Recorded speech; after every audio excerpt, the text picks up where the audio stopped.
in this whole war, man.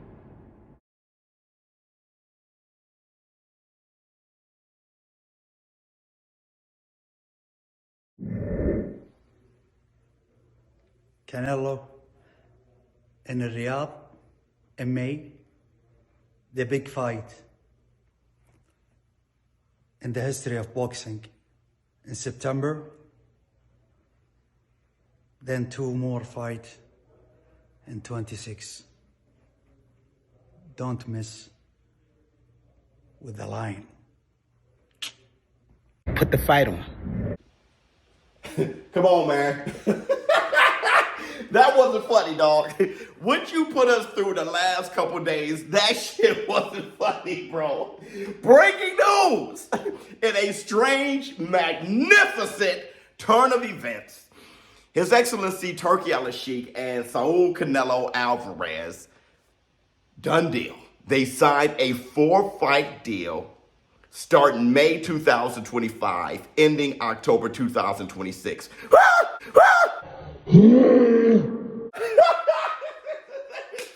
Let me tell you something, dude.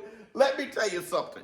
In this video, we're going to break down that video from His Excellency Turki Al-Sheikh, and we're going to talk about this 4-fight deal. But before then, you deserve better, girl. Oh, you deserve better.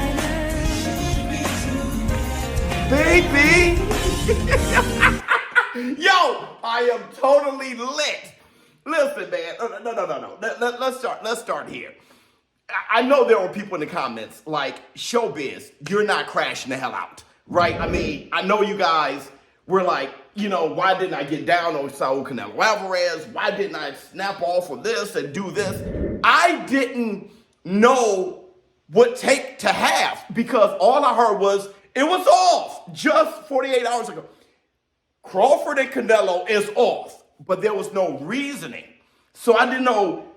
I knew to be disappointed at the, I guess, I wasn't even disappointed in the fight being off. I was disappointed that it seemed like Jake Paul versus Canelo Alvarez was replacing the fight. But I didn't know if that was for sure, right? Because Eddie Hearn said that. I really didn't know how to respond to it. I needed more information. And thank goodness we don't have to crash out. Put the fight on.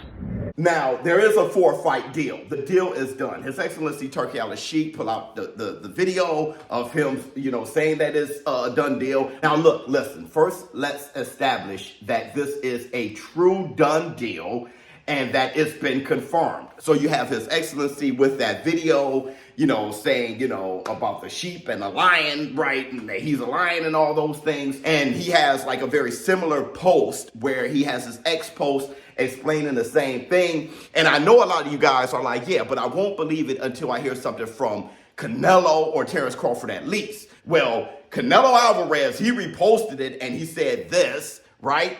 And then you have Terrence Bud Crawford, who respond to Saul Canelo Alvarez and His Excellency Turki Al-Sheikh, talking about how he's going to make history, how he's going to beat Canelo Alvarez. So yes, you have His Excellency Turki Al-Sheikh saying it, you have Canelo Alvarez saying it, and you have Terrence Bud Crawford saying the same thing. Which, let's break that down first. It looks like Terrence Crawford isn't going to fight. He's not going to have a lead-up fight. He's just going to wait for September. Okay, that's what that post looks like. And which I would prefer him to have a tune-up fight. I would, because to sit out all this time and then it's your first time at 168 and all those things versus Saul Canelo Alvarez, he's not getting any younger. That's just, well, that's what he wants to do. Maybe he feels that he knows how to fight already. He doesn't really need practice, I guess. I mean, he's the best, greatest boxer in the world right now. So maybe he just feels like, listen, I can just get my tune-up in camp. Maybe. I don't know if that ever, well, Sugar Ray Leonard, he did it. He was gone for 5 years, only had one fight in between against Kevin Harvick, and he beat one of the greatest middleweights of all time, Marvin Smoke Hagler. So he's on some Sugar Ray Leonard shit. Not as crazy as that. But if Sugar can do it, okay, maybe Terrence Crawford feels he could do it against Canelo Alvarez, who's not marvelous Marvin Hagler, but he is at 168. So Canelo Alvarez echoing what His Excellency Turki Al-Sheikh had to say, and let's break down what His Excellency Turki Al-Sheikh had to say. Canelo in Riyadh in May, the big fight in the history of boxing.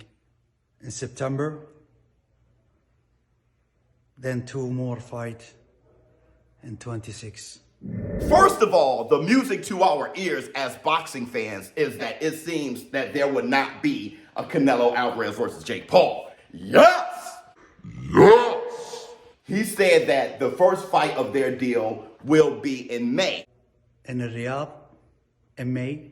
Now, I'm seeing these rumors now from Ring Magazine saying that the fight could be Jamal Charlo or it could be Saras. Now, if you guys don't know who Saras is, he's the one who upset Jaime Magia with that crazy knockout, being upset of the year. Second fight, of course, would be Terrence Bud Crawford.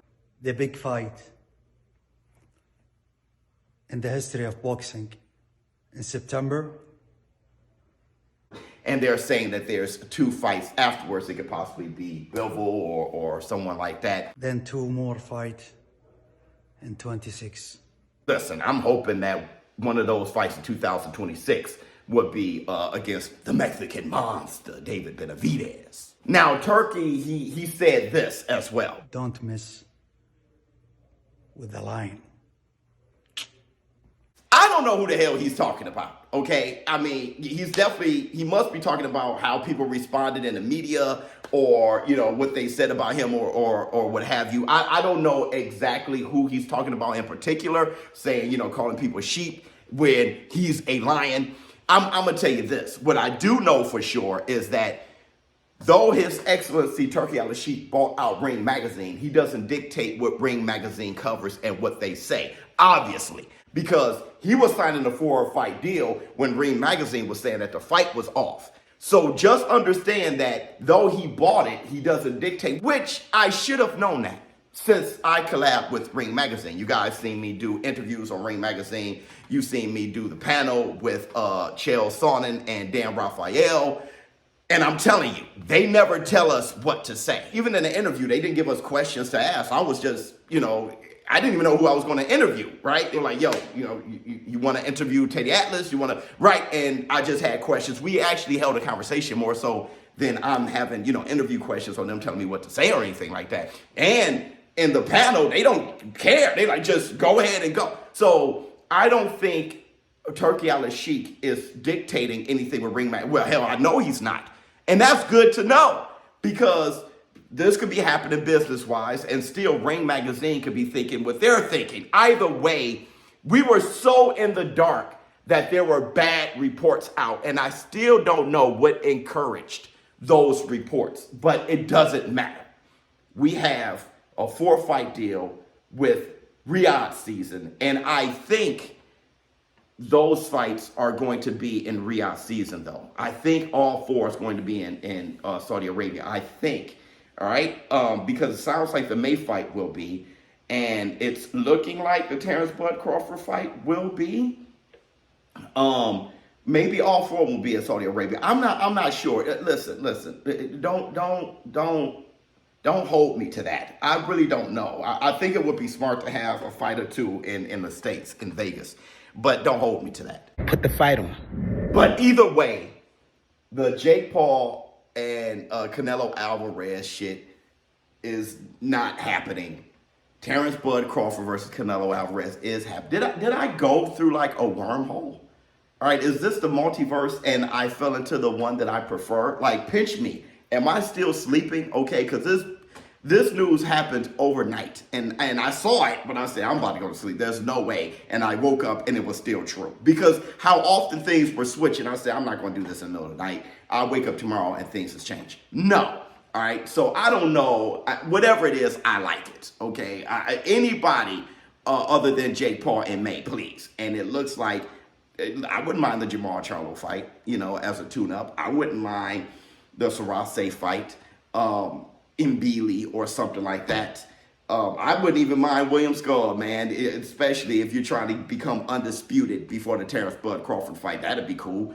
So, yeah, and then you have Terrence Bud Crawford. That's actually happening. And then 2 more fights in 2026. Like I said, I wanted to see Saul Canelo Alvarez in competitive fights, and we have that. I know we're all extremely happy as boxing fans let's check out Canelo Alvarez highlights his head movement against Danny Jacobs. We're in the zone, war room. We're in the zone, war room. Yeah, and you're at least the other jab. Lots of jabs, nothing landed. However, Canelo is moving and not punching. And it sets up right hands like that just barely miss. You can also throw that right hand downstairs, but the jab starts all that. And look, that's good defensive work by Canelo Alvarez. There's no question. Move around the ring with his feet. His head movement has been brilliant in the last couple of fights. This is fantastic defense in this round from Canelo, and he punctuates it with a jab. Look at him slip all these shots. The hardest thing to do in the ring, make the man miss. That is a beautiful display of defense on Canelo's part there. Wow. Championship of the world. It has been fascinating so far. Canelo Alvarez with beautiful defense there in round 4. Chris, how did you score that? I've got it 3 rounds to 1, 39-36 for Canelo Alvarez. His accuracy is the difference in some of these rounds, and his defense has been exceptional. Danny Jacobs just can't seem to get enough punches put together to make an impact on Canelo. And Canelo continues just to slip punches beautifully. It's almost like an exercise in the ring, Sergio, when you say, hey, just slip and hit. Just make this guy miss. But look at this. He continues to do so. Floyd Mayweather style. His head movement and waist movement has been exceptional. And you can tell they worked on that, but he's doing it while going forward. That's so hard to do. It takes confidence to do that. And counter hooks as well, landing to the body.